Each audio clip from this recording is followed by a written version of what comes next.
सधैँझै आज पनि म कक्षा 12 अन्तर्गत पहिलो च्याप्टर को मूल्य लोचको मापन सम्बन्धी विभिन्न विधिहरूमध्ये कुल खर्च विधि टोटल आउटले मेथड लिएर उपस्थित भइसकेको छु। सबभन्दा पहिले कुल खर्च विधि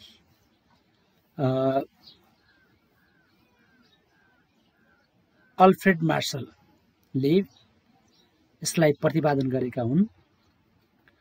उनले विशेष गरी कुल खर्च विधिबाट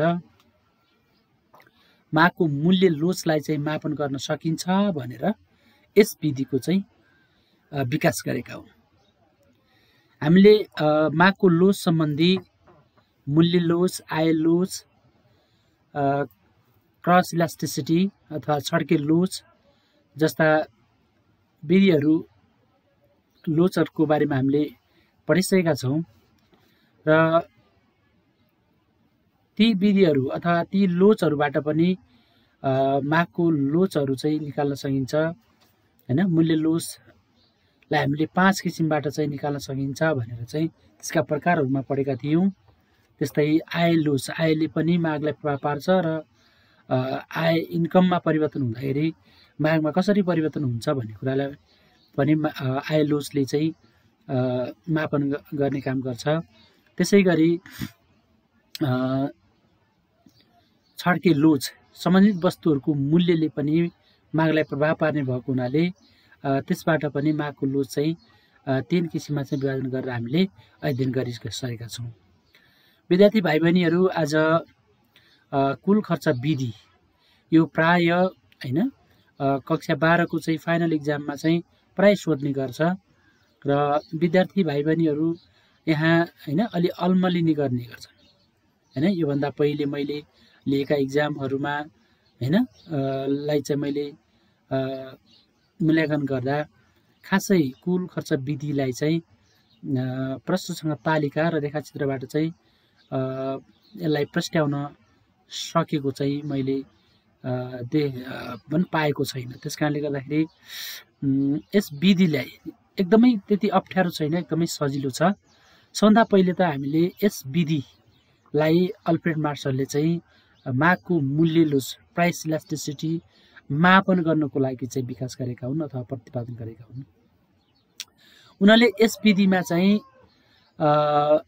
मागको मूल्य लोच कसरी मापन गर्न सकिन्छ भन्ने कुरालाई चाहिँ उनले खर्चको आधारमा, कुनै पनि उपभोक्ताले त्यस वस्तुमा गर्ने खर्चको आधारमा चाहिँ तुलना गरेर मापन गर्न सकिन्छ भन्ने कुरा चाहिँ यस विधिमा उनले त्यो खर्चको आधारमा चाहिँ मापन गर्न खोजेका छन्। त्यसकारणले यस विधि अनुसार वस्तुको मूल्य परिवर्तन हुनुभन्दा पहिले त्यो वस्तुमा उपभोक्ताले गरेको कुल खर्च र वस्तुको मूल्य परिवर्तन भइसकेपछि गरेको कुल खर्चको तुलना गरेर मागको मूल्य लोच निकालिन्छ।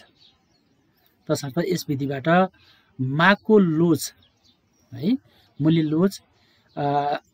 लोच यति नै हुन्छ भनेर ठ्याक्कै भन्न सकिँदैन। तर मार्शलले चाहिँ के भन्यो त भन्दा मागको लोच एकाइभन्दा बढी वा एकाइ बराबर वा एकाइभन्दा चाहिँ कम मात्र हुन सक्छ भनेर चाहिँ उनीहरूले 3टा कुरालाई यहाँ जोड दिएका छन्। मागको मूल्य लोच ठ्याक्कै यति नै हुन्छ भन्ने कुरा व्यक्त गर्न सकिँदैन। केवल मागको लोच एकाइभन्दा बढी, एकाइभन्दा कम र एकाइ बराबर हुन सक्छ भनेर यी 3टा कुरालाई चाहिँ मागको कुल खर्च विधिबाट चाहिँ मार्शलले मागको लोच चाहिँ मापन गरेका छन्। सबभन्दा पहिले एकाइभन्दा बढी मूल्य लोच अथवा लोच भन्नुहोस्, एकाइ बराबर लोच अथवा मूल्य लोच, एकाइभन्दा कम लोच हैन। Price elasticity E less than 1 हैन, E equal to 1, E equal to 1 है। प्राइस इलास्टिसिटी अथवा इलास्टिसिटी इज ग्रेटर देन 1 भनेको र यसलाई सबभन्दा पहिले हामीले यसको कन्सेप्ट हामीले सैद्धान्तिक रूपमा धेरै कुरालाई हामीले यहाँ व्याख्या विश्लेषण गर्नुभन्दा पनि मार्शलले केवल उपभोक्ताले हैन वस्तुमा गर्ने खर्चलाई आधार मानेर वस्तुको मूल्य परिवर्तन हुनुभन्दा पहिले त्यस वस्तुमा गरेको कुल खर्च र वस्तुको मूल्यमा परिवर्तन आइसकेपछि त्यस वस्तुमा गरेको खर्च कुल खर्चलाई आधार मानेर मागको मूल्य मापन गर्न सकिन्छ भनेर चाहिँ यस विधिमा मार्सलले भनेका छन् र उनले मागको मूल्य लोस यति नै हुन्छ भन्ने कुरा हैन ठ्याक्कै व्यक्त गर्न नसके पनि केवल मागको लोस एकाइभन्दा बढी एकाइभन्दा कम र एकाइ बराबर हुन्छ भनेर उनले भनेका छन् र त्यही कुरालाई मैले यहाँ तालिका चाहिँ बनाएको छु कुल खर्च विधिबाट चाहिँ कसरी मागको मूल्य लोस हैन मापन गर्न सकिन्छ भन्ने सन्दर्भमा यहाँ मैले तीनटा अवस्थाहरू हैन जुन मैले यहाँ माथि चाहिँ विभाजन गरिसकेको छु एकाइभन्दा बढी पहिलो अवस्था है एकाइ बराबरको दोस्रो अवस्था र तेस्रो कन्डिसन अवस्था भनेको तपाईहरुको चाहिँ एकाइभन्दा कम है छ पहिलो महलमा दोस्रो महलमा मूल्य वस्तुको मूल्य प्राइस अफ द कमोडिटी है राखिएको छ जुन वस्तुको मूल्य घट्दै गएको अवस्थामा छ र त्यसपछि वस्तुको मागको परिमाण है quantity of demand quantity demanded of a product है वस्तु केजीमा चाहिँ राखिएको छ र त्यसपछि त्यो वस्तु को चाहिँ मूल्य र माग गरेको वस्तुको परिमाणबाट कुल खर्च हैन हामीले टोटल रेभिन्यू निकाल्यो प्राइस इन्टु क्वान्टिटी भने जस्तै कुल खर्च चाहिँ उसको चाहिँ वस्तुको मूल्य र अनि माग गरेको परिमाणलाई मल्टिप्लाई गरेर यहाँ कुल खर्च निकालिएको छ है कुल खर्च छ र त्यसपछि हामीले प्राइस इलास्टिसिटी हैन बराबर चेन्ज इन एक्सपेन्डिचर ई अपन ई हैन इनिशियल एक्सपेन्डिचर यो चाहिँ मूल्य परिवर्तन नहुनु भन्दा पहिले गरिएको खर्च र मूल्य परिवर्तन भइसकेपछि गरिएको खर्चको अनुपातलाई चाहिँ यहाँ देखाएको छ र जसमा चाहिँ हामीले पहिलो अवस्था ग्रेटर हैन एकाइभन्दा बढी एकाइ बराबर र एकाइभन्दा कम सबभन्दा पहिले अब यहाँ हामीले अब फर्स्ट कन्डिसनमा हेरौँ है अब एकाइभन्दा बढी मूल्य लोस भनेको के हो त भन्दा वस्तुको मूल्य घट्दा वस्तुको मागमा वृद्धि हुनुको साथै कुल खर्चमा पनि वृद्धि हुन्छ भने त्यसलाई हामी एकाइभन्दा बढी मूल्य लोस भन्छौँ अर्कोतिर वस्तुको मूल्य बढ्दा वस्तुको माग परिमाण पनि घट्न जान्छ र कुल खर्च पनि घट्छ भने त्यसलाई हामी एकाइभन्दा बढी मूल्य लोस भनेर भन्छौँ यो फर्स्ट कन्डिसन है यो पहिलो कन्डिसनलाई हामीले हेर्ने हो भने हैन हामीले सुरुमा वस्तुको मूल्य रु 6 छ वस्तुको माग क्वान्टिटी डिमान्डेड 1 युनिट छ है 1 केजी छ र त्यसमा प्राइस इन्टु क्वान्टिटी कुल खर्च टोटल एक्सपेन्डिचर टीई कति भयो भन्दा 6 रुपैयाँ भयो है र वस्तुको मूल्य घट्यो हामीलाई थाहा छ मागको नियम हामीलाई थाहा छ लभ हैन डिमान्ड मूल्य घट्दा तपाईहरुको माग चाहिँ ओभियसली के भएको छ त भन्दा बढेर गएको छ 1 केजीबाट 2 केजी चाहिँ बढ्न गएको छ र यसमा चाहिँ मूल्य घट्दा माग बढेको कारणले गर्दाखेरि उसको टोटल एक्सपेन्डिचर कुल खर्च टीई पनि के भएको छ बढेको छ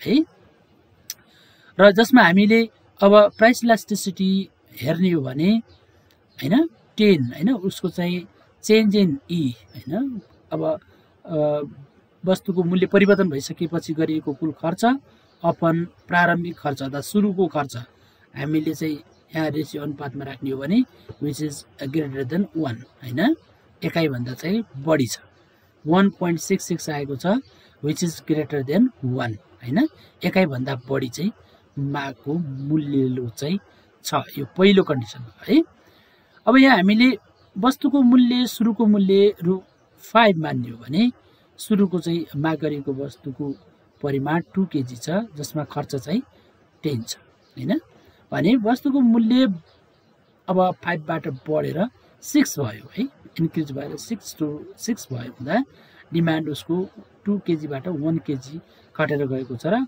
कुल खर्च टोटल एक्सपेन्डिचर ईटीई पनि घटेर गएको छ यसलाई पनि हामीले हेर्ने हो भने विच इज ग्रेटर देन 1 हैन। यस अवस्थालाई हामीले एकाइभन्दा बढी मूल्य लोज भनेर चाहिँ भन्न सक्छौँ। अब सेकेन्ड केस हेर्दा एकाइ बराबर मूल्य लोज भनेको के हो? वस्तुको मूल्य घट्दा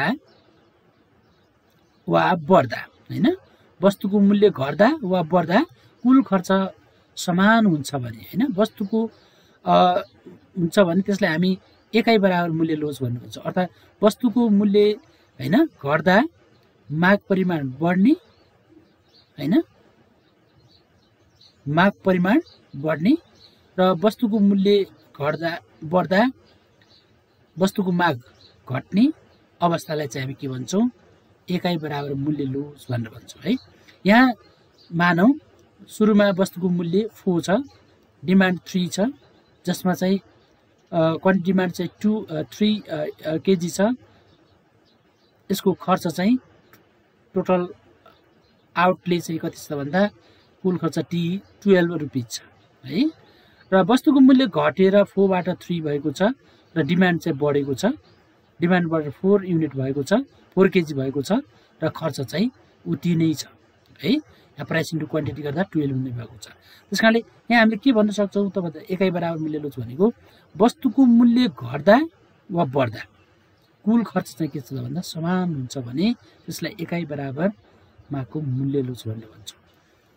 तेस्रो कन्डिसन है, तेस्रो कन्डिसनमा चाहिँ अब हामीले सुरुको मूल्य 2 मान्ने हो भने हैन, 2 मान्ने हो भने यसको माग चाहिँ 5 केजी भएको छ र मूल्य घटेर 1 हुने हो भने डिमान्ड बढेर 6 भएको छ, माग बढेको छ। तर यहाँ हाम्रो चाहिँ सुरुको खर्च 10 छ, मूल्य घटेर 1 भएको छ, डिमान्ड बढेको छ, तर खर्च चाहिँ के भएको छ? घटेको छ भने त्यसलाई हामी एकाइ भन्दा कम हैन 0.6 आउँछ। हामीले रेसियो निकाल्दा हैन, जुन चाहिँ के छ भन्दा 1 भन्दा सानो अथवा एकाइ भन्दा कम 0.6 is lace than 1 which is lace than 1 छ हैन। एकाइ भन्दा कम भनेको 1 भन्दा कम भएको हुनाले हामीले एकाइ भन्दा कम भन्यौँ। किन त भन्दा हामीले अब वस्तुको मूल्य सुरुमा चाहिँ 2 हुँदा हैन 5 केजी डिमान्ड हुँदा खर्च 10 भयो, मूल्य घट्यो तर डिमान्ड बढ्यो तर खर्च चाहिँ के भयो? कम भयो। मूल्य हैन बढ्दै जाँदा हैन माग चाहिँ बढेको छ तर कुल खर्च चाहिँ कम भएको छ, जसले यसलाई एकाइ भन्दा चाहिँ कम आइलोज हुन्छ भनेर चाहिँ मार्क्सले चाहिँ कुल खर्च विधिबाट चाहिँ 3टा कन्डिसनहरू हैन, एकाइ भन्दा बढी मूल्य लोज, एकाइ बराबर मूल्य लोज र एकाइ भन्दा कम मूल्य लोज हुन्छ भनेर चाहिँ उनीहरूले व्याख्या गरेका छन्। र यसै तालिकालाई आधार मानेर तालिकालाई चाहिँ हामीले अझ प्रष्टसँग एकाइ भन्दा बढी हैन, एकाइ बराबर र एकाइ भन्दा कम हैन मागको मूल्य लोजको चाहिँ वक्ररेखा कस्तो हुन्छ भनेर चाहिँ हामीले त्यसलाई रेखाचित्रको माध्यमबाट पनि यहाँ रिप्रेजेन्टेसन गरेका छौँ हैन, रेखाचित्र।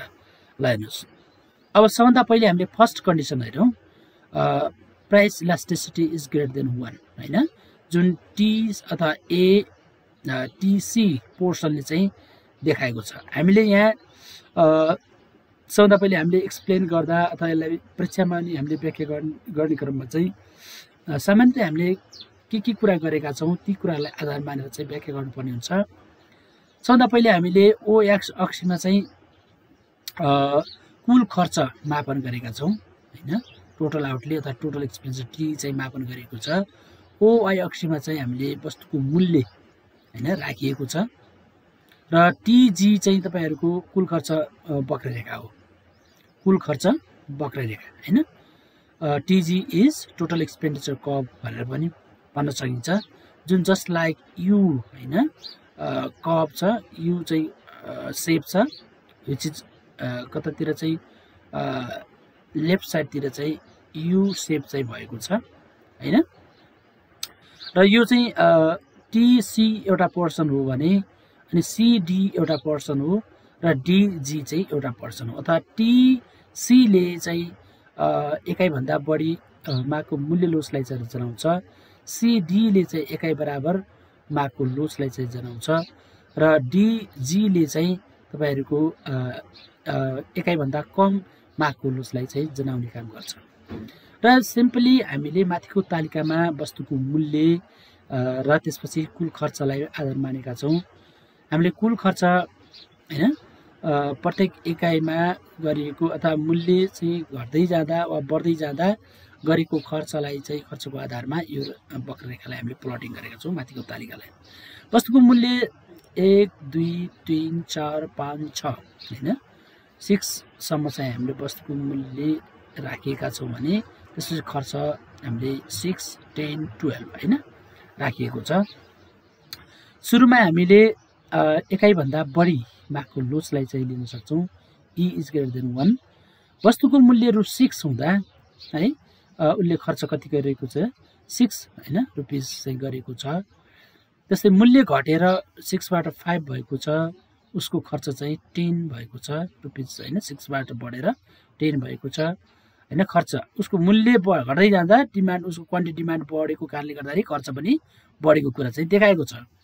अनि फेरि 5 बाट 4 भएको हुँदा उसको चाहिँ एक्सपेन्डिचर के भएको छ क्वान्टिटी मूल्य घट्दै जाँदा क्वान्टिटी डिमान्ड उसको चाहिँ बढ्दै गएको छ र त्यसै अनुरूप चाहिँ उसको खर्च पनि टोटल एक्सपेन्डिचरमा पनि 10 बाट 12 चाहिँ हुन पुगेको छ। र यो पोर्सनले यी कम्बिनेसनहरू वस्तुको मूल्य र खर्चको चाहिँ कम्बिनेसन ए बिन्दुले जनाएको छ।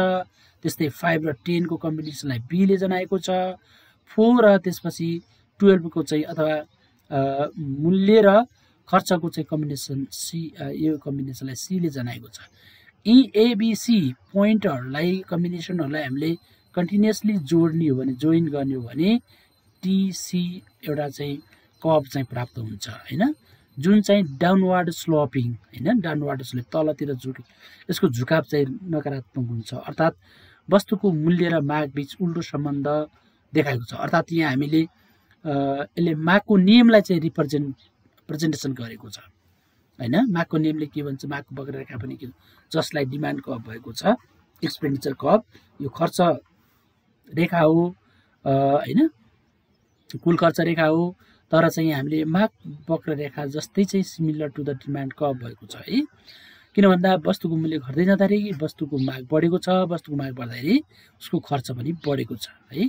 त्यसकारणले यसलाई हामीले एकाइ भन्दा बढी मागको लोचलाई यो पोर्सन टीसी वक्ररेखाले चाहिँ जनाउँछ। र त्यसपछि अब हामीले एकाइ बराबर माग के अरे मूल्य लोचलाई हेरौँ है। वस्तुको मूल्य 4 हुँदा उसको खर्च चाहिँ 12 भएको छ है। र वस्तुको मूल्य घटेर 4 बाट 3 हुँदा पनि उसको चाहिँ खर्च चाहिँ के भएको छ क्वान्टिटी डिमान्ड बढेको छ हैन। मूल्य घट्दा उसको डिमान्ड क्वान्टिटी डिमान्ड बढेको छ तर टोटल एक्सपेन्डिचर खर्च गरेको वस्तुको मूल्य घट्दा पनि खर्च चाहिँ उति नै भएको छ। त्यसकारणले यसलाई हामीले नो हैन यसमा रिमेन अनचेन्ज्ड हैन उसको टोटल एक्सपेन्डिचरमा कुनै परिवर्तन भएको छैन। वस्तुको मूल्य परिवर्तन हुनुभन्दा पहिले त्यो वस्तुमा गरेको खर्च र मूल्य परिवर्तन भइसकेपछि पनि गरेको त्यो वस्तुमा चाहिँ गरेको खर्च एउटै छ समान छ। त्यसकारणले हामीले यसलाई एकाइ बराबर भनेर चाहिँ भन्न सक्छौँ मूल्य लोच भनेर चाहिँ भन्न सक्छौँ which is E equal to 1 भन्ने हामीले यो पोर्सनलाई सिडी पोर्सनलाई चाहिँ देखाएका छौँ। त्यसै गरी हामीले डिजी पोर्सनलाई हेरौँ हैन डिजी पोर्सनलाई पनि हेरौँ। यो डिमान्ड कर्व जसलाई सप्लाई कर्व हैन यसको झुकाव चाहिँ पोजिटिभ छ पोजिटिभ देखाएको छ हैन लेफ्ट टु राइट अपवर्ड भएको छ। वस्तुको सुरुमा मानौ वस्तुको मूल्य 2 हुँदा है उसको खर्च चाहिँ 10 भएको छ है 10 भएको छ जुन त्यसको कम्बिनेसन पोइन्ट E ले चाहिँ देखाएको छ यहाँ जनाएको छ। 2 बाट वस्तुको थर्ड केसमा हामीले कुरा गर्दैछौँ वस्तुको मूल्य 2 बाट घटेर 1 भयो है। रु 1 हुँदा उसको डिमान्ड क्वान्टिटी डिमान्ड चाहिँ बढ्यो तर उसको खर्च चाहिँ 10 बाट घटेर 6 भयो घट्न गएको छ खर्च। वस्तुको मूल्य घट्दै जाँदाखेरि डिमान्ड त बढ्दै गयो तर उसको कुल खर्च टोटल एक्सपेन्डिचर के हुँदै गयो घटेर चाहिँ गएको छ जुन पोइन्ट हैन मूल्य र खर्चको कम्बिनेसनलाई पोइन्ट EF ले चाहिँ यहाँ देखाएको छ। यो F यता सरेको छ यो कम्बिनेसनलाई चाहिँ F बिन्दु F ले चाहिँ जनाएको छ। र यी पोइन्टहरूलाई बिन्दुहरूलाई हामीले कन्टिन्युअसली जोइन गर्ने हो भने डिजी एउटा वक्ररेखा कर्व चाहिँ प्राप्त हुन्छ है। यो कर्वले चाहिँ तपाईहरुको एकाइ भन्दा कम E हैन price elasticity E less than 1 है यो पोर्सनलाई चाहिँ यो चाहिँ जनाएको छ जसले हामीले एकाइ भन्दा कम हैन मूल्य लोचलाई चाहिँ डिजी वक्ररेखाको पोर्सनले भागले चाहिँ जनाएको छ। यसरी कुल खर्च विधिबाट चाहिँ मार्सलले मागको लोसलाई मापन गर्न सकिन्छ भनेर चाहिँ व्याख्या गरेका छन्। उनीहरूले केवल मागको मूल्य लोस एकाइभन्दा बढी, एकाइ बराबर र एकाइभन्दा कम मात्र हुन्छ भनेर यहाँ व्याख्या गरेका छन्। ल भाइ बहिनीहरू, आज चाहिँ यति नै।